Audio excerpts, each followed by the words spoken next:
2020 CF, it's time to recharge. So I got to do this fast because I got to drive this off to go get alignment right now. So I already have the tank measured. We see 170, that's the weight of this, 170 grams. And then we need to zero it out, make sure it's zero.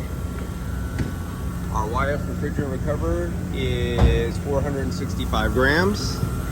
So we're gonna kill the vacuum. Our refrigerant is inside the yellow hose, ready to go as a liquid. We have the high side, we've got the liquid side with the low side closed. Let's open the high side. And 465, let me make sure I'm doing videos. I make mistakes when I do videos, that's the problem. I'm talking and paying attention to video and not with my work. So let's kill the vacuum.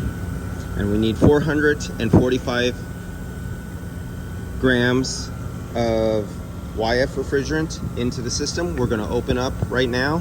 So let's take a look right there and we'll watch the refrigerant load in if it will be clear for us. There we go. 1, 2, 3. Let's see how long does it take. There's 100 grams. There's 200 grams. There's 300 grams.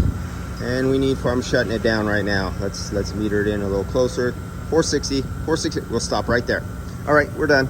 All right, see you guys, that's all it takes. And if anyone tells you it takes any more, you gotta start a car, fire them, get somebody else who knows. That's all, see you.